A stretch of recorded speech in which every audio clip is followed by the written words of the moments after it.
अस्सलाम वालेकुम व्हाट्सअप। चलें जी, आज शुरू करेंगे हम अपनी वीडियो क्लीनिंग से जो कि बच्चों ने की थी। फिर हम लोग बनाएंगे अंडे आलू का सालन उस चावल के साथ।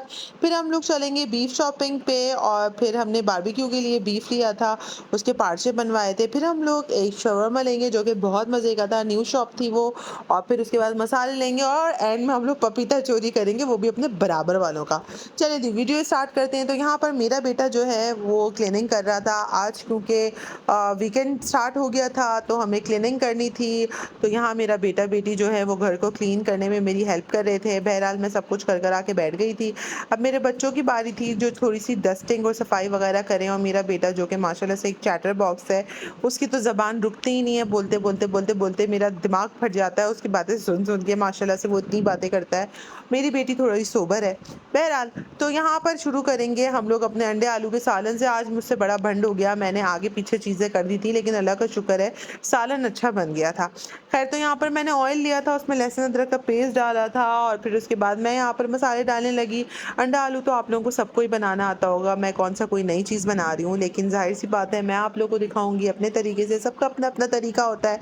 तो यहाँ पर मैंने हल्दी, लाल मिर्चें, ज़ीरा, कुटी हुई मिर्चें और क्या डालते हैं यार, बस यही सारी चीज़ें मैंने इसमें डाल दी थी। और हल्दी ना मुझे बेसिकली पसंद नहीं है, हल्दी का कलर जो होता है वो इतना डार्क हो जाता है बाज़ औक़ात कि वो बर्तन से भी नहीं छुट रही होती है। खैर यहाँ पर मैं प्याज को पीस रही हूँ क्योंकि मैं प्याज पीस के डालती हूँ। आई डोंट नो आप लोग कैसे बनाते हैं, कुछ लोग जो है टमाटर भी ऐड करते हैं पर मेरे यहाँ टमाटर नहीं ऐड करते होते हैं, तो इसलिए।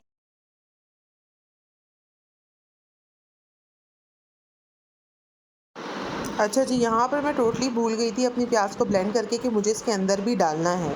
मैंने मसाला डाल दिया और फिर उसके बाद मैंने गरम मसाला भी डाल दिया। उसके बाद जो है मैंने पानी डाल के इसमें आलू भी डाल दिए थे।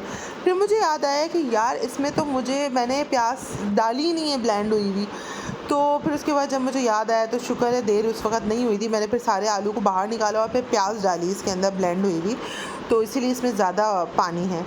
फिर मुझे ऊपर से इतना पानी डालना नहीं पड़ा जब मैंने आलू डाल दिए। खैर मैंने इसको अच्छे से भून लिया। आपको पता है कि जब कच्ची प्याज को आप ब्लेंड करते हैं तो उसको आपको चूल्हे पे अच्छे से आपको जो है वो भूनना होता है ताकि वो अच्छे से पक जाए।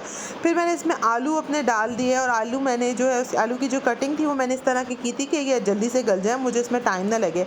ऑलरेडी प्याज को फ्राई करने में कितना टाइम लगता है गाइस। आजकल प्याज कैसी आ रही है, बिल्कुल गीली, और जब आप उसको फ्राई करने लगे, ब्राउन करने लगे, तो वो ब्राउन इतनी देर में होती है। साथ में मैं अपने चावल बना रही थी और चावल मेरे पस गए थे, मतलब ड्रेन हो गए थे। और फिर उसके बाद मैंने इनको दम पे रखने के लिए ऐसे पतीली में डाल दिया। और जब जब मैं चावल बनाती हूँ मैं अल्लाह का शुक्र अदा करती हूँ और साथ साथ अपने बाप को दुआएं देती हूँ कि वो इतने अच्छे चावल मेरे लिए लाए। चावलों का मुझे बहुत क्रेज़ है, मुझे अच्छे चावल चाहिए होते हैं। और यहाँ पर मेरी बेटी को भी चावलों का बहुत क्रेज़ है, वो बिरयानी को बिरयानी मानती नहीं अगर चावल अच्छे ना हो। यहाँ पर मैं अंडे अलग से फ्राई कर रही थी। अंडा आलू में आपको पता है गाइस अलग से अंडे फ्राई करने होते हैं, तो यहाँ मैं अंडे फ्राई कर रही थी। और इस वीडियो में मेरे बड़े अच्छे लाइक्स आए हैं और बड़े अच्छे कमेंट्स आए हैं। और सिर्फ यहाँ से नहीं, पाकिस्तान से नहीं, बाहर के मुल्कों में भी ये वीडियो मेरी देखी गई है। खैर जी, तो फिर यहाँ पर मैंने आलू मेरे गलने के लिए रख दिए थे, साथ साथ मैं अंडा भी फ्राई कर रही थी। आपको पता है औरतें एक साथ 3-4 काम कर रही होती, तो मैं भी वही कर रही थी।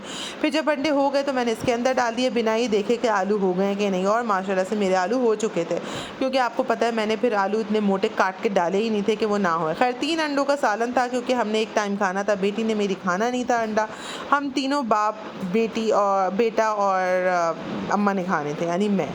तो 3 लोगों ने खाने थे। अच्छा, उसके ऊपर जो है मैं थोड़ा सा गरम मसाला छिड़क दिया, थोड़ा स्ट्रॉन्ग सा फ्लेवर आ जाता है। और फिर हरा धनिया, ओ गॉड मुझे हरा धनिया बहुत पसंद है, मैंने हरा धनिया भी इसके ऊपर छिड़क दिया।